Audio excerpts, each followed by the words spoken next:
ಏನು ಹೇಳೋಣ ಸರ್, ಏನು ಹೇಳಬೇಕು ನಾವು ಮನೆಯವ್ರಿಗೆ? ಮಕ್ಕಳಿಗೆ ಇಲ್ಲ ಪ್ರೀತಿ ವಾತ್ಸಲ್ಯ ಅಂದರೆ ನಾವು ಯಾರಿಗೇನು ಹೇಳೋದು ಹೇಳಿ? ಮಕ್ಳಿಗಿರಬೇಕು. ದೇಶಾಂತರ ಹೋಗಿ ನಮ್ಮ ಅಪ್ಪ ನಮ್ಮಮ್ಮ ಇದು ಮಾಡ್ಯಾರೆ, ನಮ್ಮ ಅಪ್ಪನ ಕಳ್ಕೊಂಡು ನಮ್ಮಮ್ಮ ಕಷ್ಟದಲ್ಲವಳೆ ನನ್ನ ಮಕ್ಳಿಗೆ ಗೊತ್ತಾಗಲ್ವ ಸರ್? ಇವತ್ತು ನಮಗೆ ವಯಸ್ಸಾಗೈತೆ, ನಾಳೆಗೆ ಅವ್ರಿಗೆ ವಯಸ್ಸಾಗಲ್ವ? ಅದರಿಂದವ ಅವ್ರು ತಿಳ್ಕೊಬೇಕಾದಿತ್ತು.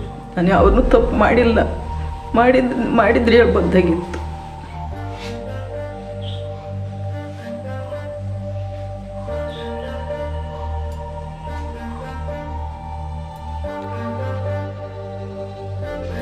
ಸರ್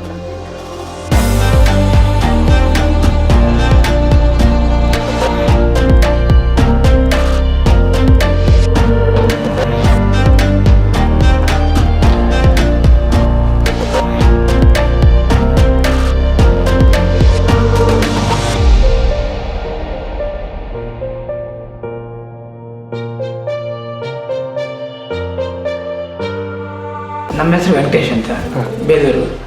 62 ಇಯರ್ಸ್ ನನಗೆ ರನ್ನಿಂಗು. ನಮ್ಮದು ಮುಂಚೆ ಪ್ರಾಪರ್ ಚಳ್ಳಕೆರೆಯಲ್ಲಿದ್ವಿ.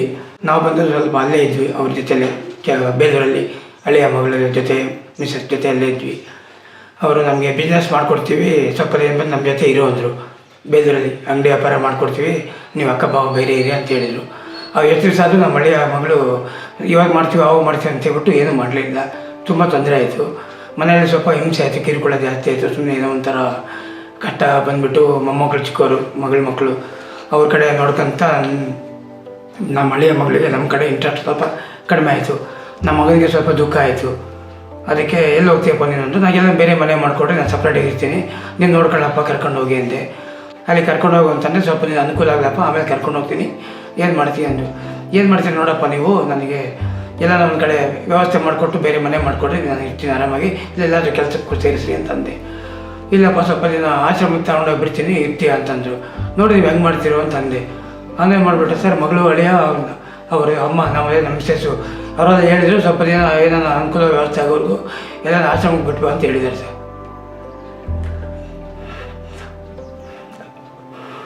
ಆ ಪ್ರಾಬ್ಲಮಿಂದ ನನ್ನ ಮಗ ಸ್ವಲ್ಪ ದಿನ ಬಿಟ್ಟು ಕರ್ಕೊಂಡು ಹೋಗ್ತೀನಿ ಇರುವಂತೇಳಿ ಆಶ್ರಮ ತಂದು ಬಿಟ್ಟೋದ ಸರ್. ಅಂಥ ಅವಕಾಶ ಏನು ಆಶ್ರಮಕ್ಕೆ ಬರಬೇಕು ಅಂತ ನೆಸಿಟಿ ಇರಲಿಲ್ಲ, ಅನಿವಾರ್ಯ ತಂದು ಬಿಟ್ಟು ಹೋಗಿದ್ದಾನೆ.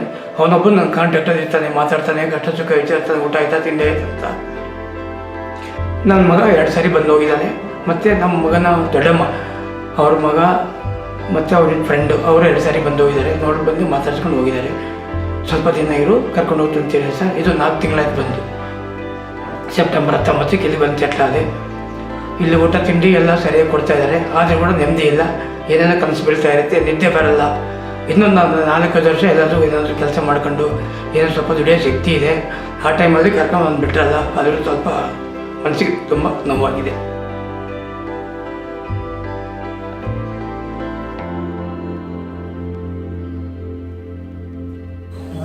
ನಾವು ಕಷ್ಟ ಬಿದ್ದು ಬಂದು ಅಲ್ಲಿಂದವ ನಮಗೆ ಬಂದದಕ್ಕೊಂದು ಆಶ್ರಯ ಕೊಟ್ಟು ನೋಡ್ಕೊಂತ ಇದ್ದಾರೆ. ಚೆನ್ನಾಗಿದ್ದೀವಿ,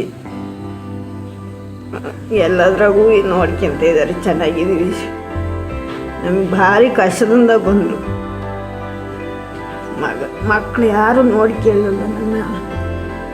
ಅದಕ್ಕೆ ಸಲುವಾಗಿ ಬಿಟ್ಟು ಬಂದುಬಿಟ್ಟು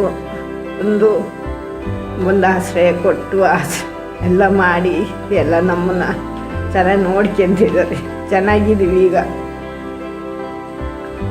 ಎಲ್ಲರೂ ಹಂಗೆ ಮಾಡಬೇಡಿ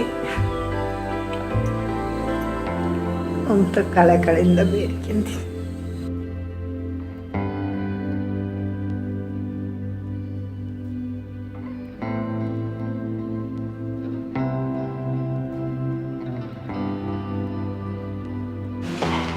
ತಾಯಿ ಮನೆ ನಾನು ಮದುವೆ ಮಾಡಿದ್ದು ಇದು ಕಾಟಳಿಗೆ.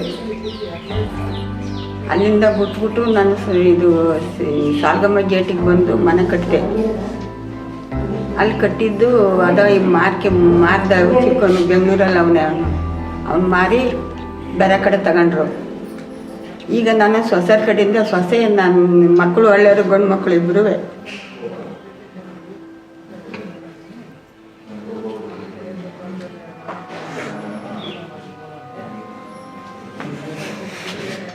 ಸೊಸೆರು ಹಿಂಸೆ ಕೊಟ್ಟು ನಾನು ಇರಲಿಲ್ಲ ಸೊಸೆದ ಮನೆಯಲ್ಲಿ ಇದ್ದೆಲ್ಲ ಫುಟ್ಪಾತಿಗೆ ಬಂದಿದ್ದೆ.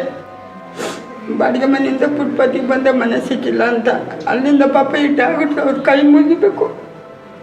ಅವ್ರು ಬಂದು ನನ್ನ ಕಣ್ಣು ಕಾಣ್ತಿರಲಿಲ್ಲ, 2 ಕಣ್ಣುವೆ. ನೀನು ಕಣ್ಣು ಆಪ್ರೇಷನ್ ಮಾಡಿಸಿ ನಾನು ಇದು ಮಾಡ್ತೀನಿ ಬಾ ಅಂತ ಪಾಪ ಇದು ಮಾಡ್ಕೊಂಡು ಕರ್ಕೊಬಂದು ಅವ್ರು ನಿಜವಾಗ್ಲೂ ಅವ್ರು ದೇವರು ಚೆನ್ನಾಗಿಟ್ಟಿದ್ರೆ ಸಾಕು. ಹುಡುಗಿ ಕರ್ಕೊಬಂದು ನನ್ನ 2 ಕಣ್ಣು ಆಪ್ರೇಷನ್ ಮಾಡಿಸಿ ಇಲ್ಲಿ ಕರ್ಕೊಬಂದರು.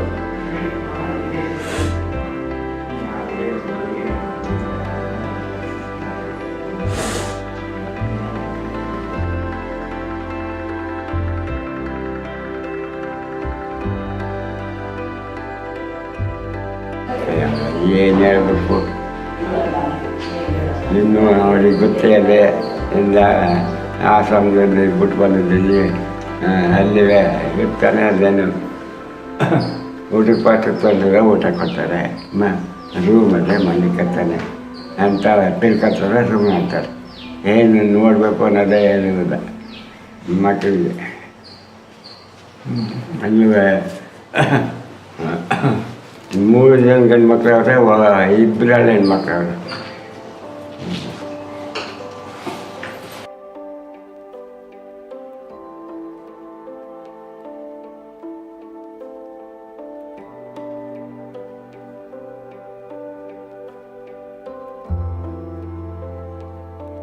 ಅಷ್ಟೊತ್ತಿಗೆ ಒಂದು ಮನೇಲಿ ದುರಂತ ನಡೀತು. ಆಮೇಲೆ ನಾನೇನು ಮಾಡಿದಿತ್ತು, ಇಂಥ ಕಷ್ಟದೊಳಗೆ ಹಾಕಿರಬೇಕು ಅಂತ ದೇಶಾಂತರ ಹೋಗೋಣ ಅಂತ ಹೋದೆ. ಆಗ ಹಾಸನದಲ್ಲಿ ಬಸ್ ಸ್ಟ್ಯಾಂಡಲ್ಲಿ ಒಬ್ಬರು ಒಂದು ಫೋನ್ ನಂಬರ್ ಕೊಟ್ಟರು. ಆಗ ಡಾಕ್ಟ್ರಿಗೆ ಫೋನ್ ಮಾಡಿದೆ. ಅವ್ರು ಹಂಗಂತಂದಂಗೆ ಯಾವ ಊರಮ್ಮ ಅಂದರು. ಸರ್ ನಾನು ಹಾಸನದಲ್ಲಿದ್ದೀನಿ. ಸರಿ ಎಲ್ಲಿದ್ದೀಯ? ಬಸ್ ಸ್ಟ್ಯಾಂಡಲ್ಲಿ. ಯಾವ ಬಸ್ ಸ್ಟ್ಯಾಂಡು? ಹೊಸ ಬಸ್ ಸ್ಟ್ಯಾಂಡಲ್ಲಿ. ಅಲ್ಲೇ ಇರಮ್ಮ, ಬರ್ತೀವಿ, ಬರ್ತೀವಿ ಅಂದರು. ಕರ್ಕೊಂಬಂದರು, ನಮಗೆ ಆಶ್ರಯ ಕೊಟ್ಟರು.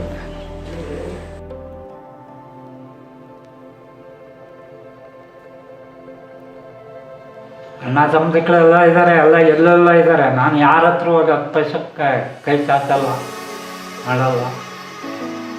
ಎಲ್ಲ ಬೆಂಗಳೂರಲ್ಲಿ ಇದ್ದಾರೆ, ಬೊಂಬಾಯಲ್ಲಿ ಇದ್ದಾರೆ, ಎಲ್ಲ ವ್ಯವಹಾರ ಮಾಡ್ಕೊಂಡಿದ್ದಾರೆ. ನಾನು ಯಾರ ಹತ್ರ ಅಲ್ಲೇ ಬಾಗದೇ ಇಲ್ಲ, ಯಾರ ಹತ್ರ 10 ಪೈಸೆ ಬೇಡೋದು ಇಲ್ಲ. ಇವ್ರು ಕೊಟ್ಟಂಗೆ ಆಗುತ್ತೆ ಅಂದ್ಬಿಟ್ಟು ಡಾಕ್ಟ್ರೇನೋ ಆಶ್ರಯ ಕೊಟ್ಟಿದ್ದಾರೆ. ಇದೀನಿ ಸರ್ ಚೆನ್ನಾಗಿ.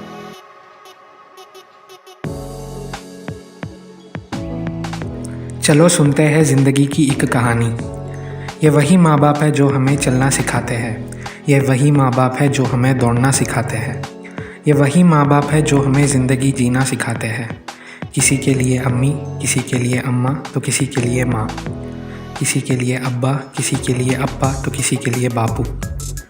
शायद बुलाने का तरीक़ा मुख्तलिफ है, लेकिन प्यार करने का तरीक़ा सबका वही है।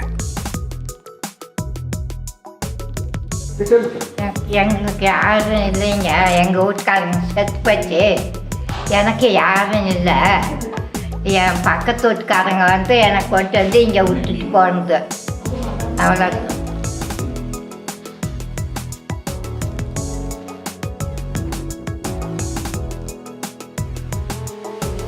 किसी को बेटी ने छोड़ दिया, किसी को बेटे ने छोड़ दिया, तो किसी को घर वालों ने छोड़ दिया।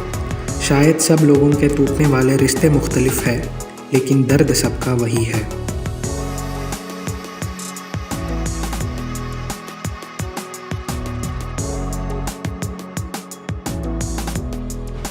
ಸರ್ ನಂದು ಅಕ್ಲೋಡ್ ತಾಲೂಕು ಕೊಣ್ಣೂರು ಹೋಬಳಿ ನಂದಿಗೌಡನ ಕೊಪ್ಪಳು. ನನ್ನ ಹೆಸರು ಗಣೇಶ ಅಂತ. ನಾನು ಮದುವೆ ಆಗಲ್ಲ ಬ್ಯಾಚಿರೋದು. ಚಿಕ್ಕದ್ರಲ್ಲೇ ಮನೆ ಬಿಟ್ಬಿಟ್ಟೆ, ಮನೆ ಸೇರಲಿಲ್ಲ. ಇಲ್ಲಿ ರೆಸ್ಟೋರೆಂಟ್ನಲ್ಲಿ ಕೆಲಸ ಮಾಡ್ಕೊಂಡು ಕುಕ್ಕಾಗಿ ಸ್ಟೋಕ್ ಆಗಿಬಿಡ್ತು. ಮನೆ ಯಾರು ನೋಡೋದಿಲ್ಲ, ಅಣ್ಣ ತಮ್ಮರು ಯಾರಿಲ್ಲ. ಹಾಗೆ ಇಲ್ಲಿ ಆಶ್ರಯ ಕೊಟ್ಟರು. ನಮ್ಮ ಫ್ರೆಂಡ್ ಒಬ್ಬರು ಇಲ್ಲಿ ತಂದು ಸೇರಿಸಿದ್ರು. ಇಲ್ಲ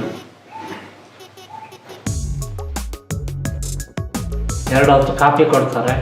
ಕಾಫಿ ಅಥವಾ ಟೀ ಯಾವ್ದಾದ್ರು ಕೊಡ್ತಾರೆ. ಸಾಯಂಕಾಲ ಬಿಸ್ಕತ್ತು ಟೀ ಕೊಡ್ತಾರೆ. ಬೆಳಿಗ್ಗೆ 7 ಗಂಟೆ ಟೀ ಕೊಡ್ತಾರೆ. 8:30 9 ಗಂಟೆ ಒಳಗೆ ನಾಷ್ಟ ಕೊಡ್ತಾರೆ. ಮಧ್ಯಾಹ್ನ 1ರಿಂದ 1:30 ಒಳಗೆ ಊಟ ಕೊಡ್ತಾರೆ. ಸಾಯಂಕಾಲ 8ರಿಂದ 9 ಗಂಟೆ ಒಳಗೆ ಊಟ ಕೊಡ್ತಾರೆ. ಪರವಾಗಿಲ್ಲ, ಚೆನ್ನಾಗಿ ನೋಡ್ಕೊಂತಾರೆ. ना खाने में शिकायत, ना जीने में शिकायत, ना किसी के आगे हाथ फैलाया, ना किसी के आगे अपने बच्चों का मजाक उड़ाया। भले दिल में बहुत सारा दर्द हो, लेकिन उसी दिल से आज भी उन बच्चों के लिए दुआ निकलती है। आज ये यहाँ है, शायद हम कल वहाँ होंगे। भले हमारी नस्ल मुख्तलिफ है, पर सूरत हाल सबका वही है। ಅದು ನನ್ನ ಸಮಸ್ಯೆ. ಮನೇಲಿ ತಾಯಿಯಲ್ಲೂ ಗೆಲ್ಲಕ್ಕಿಲ್ಲ, ಗಂಡನನ್ನು ಗೆಲ್ಲಕ್ಕಿಲ್ಲ, ಗಂಡನನ್ನು ಕರೆಯೋದಿಲ್ಲ, ಇವರು ಕಳಿಸೋದಿಲ್ಲ. ಯಾವುದೇ ರೀತಿಯ ಜವಾಬ್ದಾರಿ, ಇದು ಸಮಸ್ಯೆ ನನಗೆ. ನೋವು, ದುಃಖ, ನೋವು. ಬದುಕು ಆ್ಯಕ್ಟಿವ್ನೆಸ್ ನನಗೆ ಇಷ್ಟ. ಎಲ್ಲಿಯಾದರೂ ಬದುಕು ಸಿಗೋದಿಲ್ಲ ಅಂತ ಹೇಳಿದ್ರೆ ಅದಕ್ಕೆ ಕೆತ್ತಕ್ಕೆ ಬರೋದು ಚೀಪ್ ಅಂತಾರೆ. ಅದು ಬೇಡ, ಚೀಪ್ ಅಂದ್ಬಿಟ್ಟು ನಾನು ಬ್ಯಾಟ್ಫಿಡ್ದಲ್ಲಿ ಬಂದಿದ್ದೀನಿ. ಇಲ್ಲಿ ನನ್ನಂತೆ ಡಿಸೋಲ್ಡ್ ಅಂತ ಅಂದ್ಕೊಳ್ತೀನಿ. ಅದು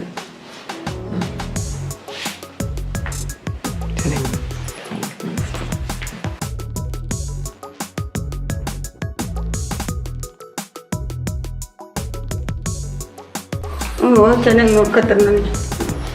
ಇವ್ರಂತ ಸಿಕ್ಬಿಟ್ರೆ ಪುಣ್ಯ ಪಡಿಬೇಕು ನಾವು. ಎಲ್ಲದರಲ್ಲೂ ಸೌಕರ್ಯ ಐತೆ, ಚೆನ್ನಾಗಿ ನೋಡ್ಕೊತಾರೆ ಪಾಪ, ಒಳ್ಳೆಯರು. ಅವ್ರು ಸಿಕ್ಕಿದ್ದು ನನ್ನ ಪುಣ್ಯ ಮಾತ್ರ.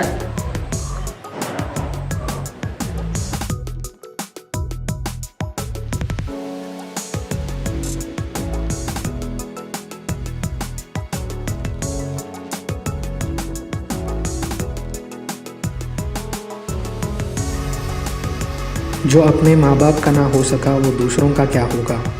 जो अपने माँ बाप की खिदमत ना कर सका वो ऊपर वाले को क्या जवाब देगा। चढ़ते हुए सूरज को तो सब सलाम करते हैं, इंसानियत उनमें होती है जो मुश्किल समय में भी हमारा हाथ पकड़ते हैं। शायद इन सब की कहानियाँ मुख्तलिफ है, पर इन सब के गुनाहगार एक है, हम हैं। Hello जी, अस्सलाम वालेकुम. तो shooting this video was a great experience for me. I have changed as a person. I have learned many things right from the beginning, that is from the shoot to the edit. I have learned many things. जब इस video को मैं shoot कर रहा था, I was just shooting, I was just listening to the stories. मैं कुछ नहीं बोल रहा था. Different people, different stories, different problems, but the same pain. So it completely changed me as a person, and I also got to know दुनिया में ऐसे बहुत सारी चीज़ें हैं जिनको हम ग्रांटेड लेते हैं, जैसे हमारे पेरेंट्स, हमारे फ्रेंड्स, हमारे फैमिलीज़, हमारी health. So there are lot of things we are ungrateful for what we have. So I just like to say that जो भी आपके साथ है उनकी कदर करें, उनकी केयर करें, उनकी रिस्पेक्ट करें, क्योंकि when we lose them we might regret. So be happy, and I thank Tavaru charitable trust and doctor Palaksha sir, जिन्होंने मेरे आइडिया को एक्सेप्ट किया. एंड बस एक फ़ोन कॉल में ही accepted what I said. He allowed me to do it, and I hope I have done justice to his decision. And let's सुनते हैं कि वो क्या कहना चाहते हैं इस बारे में. ತಂದೆ ತಾಯಂದಿರು ಮಕ್ಕಳನ್ನ ಅಷ್ಟು ಪ್ರೀತಿಯಿಂದ ಅವ್ರದ್ದು ಸರ್ವಸ್ವನೂ ಧಾರೆ ಮಾಡಿ ನನ್ನ ಮಗಳು ಚೆನ್ನಾಗಿರಲಿ ಅಂತ ಅವ್ರದ್ದು ತುಂಬ ಪ್ರೀತಿಯಿಂದ ಕೊಟ್ಟು ಬೆಳೆಸ್ತಾರೆ, ಸಾಕ್ತಾರೆ. ನನ್ನ ಗಂಡು ಮಗುನೇ ಆಗಬೇಕು ಅಂತ ನಮ್ಮ ಭಾರತ ದೇಶದಲ್ಲಿ ನಮ್ಮ ಸೆಟಪ್ಪಲ್ಲಿ ನನ್ನ ಗಂಡು ಮಗ ಇದ್ದರೇ ಒಳ್ಳೆಯದು, ಗಂಡು ಮಗು ಇರಲೇಬೇಕು ಅನ್ನೋ ಒಂದು ಹಠದಿಂದ 2 ಹೆಣ್ಮಕ್ಳಾದ್ಮೇಲೆ 3ನೇ ಗಂಡು ಮಗು ಮಾಡ್ಕೊಳ್ಳೋದು ಎಷ್ಟೊಂದು ನಿದರ್ಶನಗಳಿದೆ. ಆದರೆ ಅದೇ ಗಂಡು ಮಕ್ಕಳುಗಳು ಬೆಳೆದು ಮದುವೆ ಆದಮೇಲೆ ಅವರು ಸ್ವತಂತ್ರರಾದಮೇಲೆ ವಯಸ್ಸಾಗಿರೋ ತಂದೆ ತಾಯಿನ ನೋಡ್ಕೊಳ್ಳದೆ ಅವ್ರನ್ನ ಬೀದಿಲಿ ಕೈ ಬಿಟ್ಬಿಡ್ತಾರೆ. ಸೊ ಅಂಥವ್ರಿಗೆ ನಾವು ಆಶ್ರಯ ಕಲ್ಪಿಸಿದ್ದೀವಿ. ಬಟ್ ನಾವು ನಮ್ಮ ಆಶ್ರಮದಲ್ಲಿ ಅವ್ರಿಗೆ ಎಲ್ಲ ಸೌಲಭ್ಯ ಕೊಟ್ಟಿದ್ದೀವಿ. ಆದರೂ ಸಹ ಅವ್ರಿಗೆ ಎಲ್ಲೋ ಒಂದು ಕೊರತೆ ಇದೆ, ನನ್ನ ಮಗಳ ಜೊತೆ ಇರಬೇಕು ಅಂತ. ಸೊ ನನ್ನ ಒಂದು ಕಳಕಳಿ ಪ್ರಾರ್ಥನೆ ಏನಂದರೆ, ಯಾರೂ ತಂದೆ ತಾಯಿಗಳನ್ನು ದೂರ ಮಾಡಬೇಡಿ. ಸೊ ಒಂದು ತಾಯಿ 7-8 ಮಕ್ಕಳನ್ನು ಅವಳು ತಿಂದೇ ಇದ್ದರೂ ಹಂಚಿ ಅವನ್ನೆಲ್ಲ ಸಾಕ್ತಾಳೆ. ಆದರೆ ಅದೇ ಇರೋ ಒಬ್ಬರು ಮಕ್ಕಳು ಸಹ ತಂದೆ ತಾಯಿಗಳನ್ನ ನೋಡ್ಕೊಳ್ಳಲ್ಲ. ಸೊ ಇದು ಎಲ್ಲೋ ಒಂಥರ ನಾವು ಈ ನಮ್ಮ ಭಾರತೀಯ ಸಂಸ್ಕೃತಿಯಿಂದ ದೂರ ಹೋಗ್ತಾ ಇದ್ದೀವಿ ಅನ್ನಿಸ್ತಾ ಇದೆ. ಇದು ವೃದ್ಧಾಶ್ರಮ ನಮ್ಮದು ಮನೆ ಇಲ್ಲದೆ ಅನಿವಾರ್ಯ ಪರಿಸ್ಥಿತಿ ಇದ್ದಾಗಷ್ಟೇ ಒಂದು ಟೆಂಪರರಿ ಶೆಲ್ಟರ್ ಆಗಿರಬೇಕು. ಇದು ನಮ್ಮದರಲ್ಲೇ ಪರ್ಮನೆಂಟ್ ಆಗಿರೋದು ಅವ್ರಿಗೂ ಒಳ್ಳೆಯದಲ್ಲ, ಹಾಗೂ ನಮ್ಮ ಸಮಾಜಕ್ಕೂ ಒಳ್ಳೆಯದಲ್ಲ ಅಂತ ಹೇಳಿ ಭಾವಿಸ್ತೀನಿ. ಅರೌಂಡ್ 50 ಓಲ್ಡ್ ಏಜ್ ಇನ್ಮೇಟ್ಸಿಗೆ ಆಶ್ರಯ ಕೊಟ್ಟಿದ್ವು. ಅದರಲ್ಲಿ ಒಂದು 15 to 20 ಇನ್ಮೇಟ್ಸ್ ಈಗ ರೈಟ್ ನೌ ಇದ್ದಾರೆ. We have a manager, we have a cook, cook ಇಟ್ಟಿದ್ದೀವಿ, ಕ್ಲೀನರ್ ಇಟ್ಟಿದ್ದೀವಿ. ಈಗ ಎಲ್ಲ ಸೌಕರ್ಯಗಳನ್ನು ಕೊಟ್ಟು ಅವ್ರನ್ನ ನೋಡ್ಕೊತಾ ಇದ್ದೀವಿ. 60 to 94 ಇಯರ್ಸ್ ತನಕ ವರ್ಗೂ ಇದ್ದಾರೆ ನಮ್ಮ ಆಶ್ರಮದಲ್ಲಿ. ಇಲ್ಲಿ ಹೇಗೆ ಅಂದರೆ ಬೆಳಿಗ್ಗೆ ಆಲ್ಮೋಸ್ಟ್ ಕಾಫಿ, ತಿಂಡಿ, ಊಟ, ಮತ್ತು ಈವ್ನಿಂಗ್ ಸ್ನ್ಯಾಕ್ಸು, ಮತ್ತು ಡಿನ್ನರು, ಹೀಗೆ ಎಲ್ಲ ಅವ್ರಿಗೆ ಏನೇನು ಬೇಕು ಎಲ್ಲ ವ್ಯವಸ್ಥೆಗಳನ್ನ ಮಾಡಿಕೊಟ್ಟು ಅವ್ರಿಗೇನು ಕೊರತೆಗಳು ಇಲ್ಲದ ಹಾಗೆ ನೋಡ್ಕೊಬೇಕು ಅನ್ನೋದು ನಮ್ಮ ಒಂದು ಉದ್ದೇಶ. ಅವರು ನೊಂದ್ಕೊಂಡು ಬಂದಿರ್ತಾರೆ. ಇಷ್ಟು ವರ್ಷ ಅವ್ರ ಮಕ್ಕಳ ಜೊತೆ ಇರ್ಬೋದು, ಅಥವಾ ಒಂಟಿಯಾಗಿರ್ಬೋದು, ಅಥವಾ ಯಾರೂ ಇಲ್ಲದೇ ಇರೋರಾಗಿರ್ಬೋದು. ಇದ್ದಂಥವ್ರನ್ನ ಏನೋ ಅನಿವಾರ್ಯ ಕಾರಣಗಳಿಂದ ಹೊರಗೆ ಹಾಕಿರ್ತಾರೆ. ನೋಡ್ಕೊಳ್ಲಿಕ್ಕೆ ಸೊಸೆ ಹೊಂದುತ್ತಾ ಇಲ್ಲ, ಅಥವಾ ಆಸ್ತಿ ಜಗಳದಲ್ಲಿ, ಅಥವಾ ಯಾರೂ ಇಲ್ಲದೇ ಇರೋರಂತಾಗಲಿ, ಈ ಥರ ಸುಮಾರು ಕಾರಣಗಳಿಂದ ಅವ್ರನ್ನ ಹೊರಗೆ ಹಾಕಿರ್ತಾರೆ, ಅಥವಾ ಬೇಡ ಅಂತ ಬಿಟ್ಟಿರ್ತಾರೆ.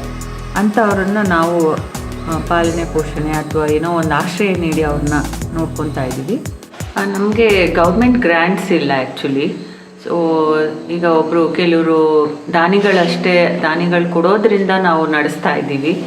ಏನಂದರೆ ಕೆಲವರು ತರಕಾರಿಗಳು ಸ್ಪಾನ್ಸರ್ ಮಾಡ್ತಿದ್ದಾರೆ, ಕೆಲವರು ದಿನಸಿ ಸ್ಪಾನ್ಸರ್ ಮಾಡ್ತಿದ್ದಾರೆ, ಕೆಲವರು ಹಾಲು, ಹಣ್ಣು, ಈ ಥರ ಎಲ್ಲ ಸ್ಪಾನ್ಸರ್ ಮಾಡ್ತಾ ಇರೋದ್ರಿಂದ ನಾವು ನಡೆಸ್ಲಿಕ್ಕೆ ಸಾಧ್ಯ ಆಗ್ತಾ ಇದೆ.